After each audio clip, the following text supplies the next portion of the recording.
Mascots are supposed to bring luck, but the people who wear mascot costumes have had a few lucky breaks themselves in recent years. The outfits are much lighter now, and there's even an exhaust system complete with a tiny fan inside the head, so it's not so hot in there. That helps the mascot keep his energy up for the entire game.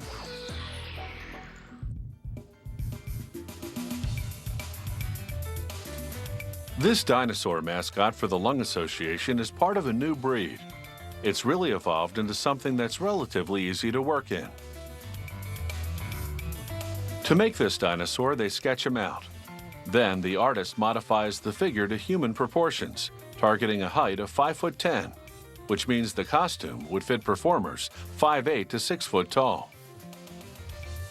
The artist designs huge eyes and a very extravagant mouth, and not just for creative reasons.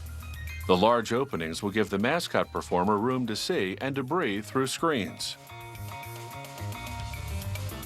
Now a sculptor carves big pieces of lightweight, uncrushable foam. With a utility knife, he shapes the dinosaur's head based on the design pattern. Traditionally, fiberglass has been used for mascot heads, but foam is half the weight. He attaches a battery pack to the inside of the head at the back of the neck using Velcro. He tests it to make sure it has enough juice to power this tiny square exhaust fan, which is to be placed inside the head at the top. Then he sprays glue on the foam, sticking the sculpted layers of foam together. Now the dinosaur head is starting to shape up. He cuts out those enormous eye holes. Then he tries on the head for size. He checks visibility and ease of movement. Next, the sculptor slices into a very dense piece of foam. It's dense because it will need to hold up to heavy traffic. This is the dinosaur's foot. He scoops out foam in the center of the foot, hollowing out an area. Then he carves out more, following a pattern of a size 12 shoe, so that a human foot could fit inside this big mascot claw. He rounds the outside of the foam foot with a belt sander. Now the foot is fully sculpted and ready for the fabric department. There, a worker sprays heavy-duty glue onto the outside of the foot and stretches a nylon fleece fabric over it. The fabric has a lot of give so that it can be tightly pulled into the grooves of the foam. Now she sprays adhesive onto the bottom of it and cuts off the excess fabric. She sews the seams with a very tough thread. Then a worker glues a rugged rubber sole onto the bottom of the dinosaur foot.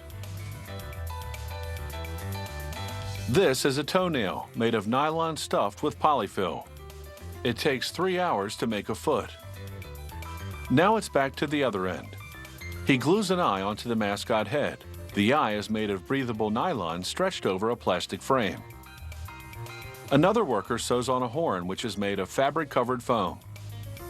Then she stitches on the nostrils.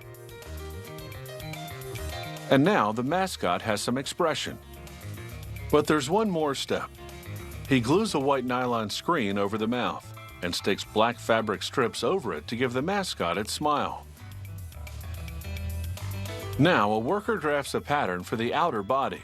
It will go over an inner body suit that will give the mascot its rotund shape. She cuts the liner fabric for the outer body following the pattern, and then follows the same pattern for the outside fleece. She sews 3 layers, fleece, foam, and liner all together. This serger machine cuts off excess fabric, and it sews and binds the edges. She hand stitches the scales onto the back of the dinosaur mascot. And now it's time to give this mascot suit a test run. It fits like a glove. But what's the view like from the inside of that head? Not too bad.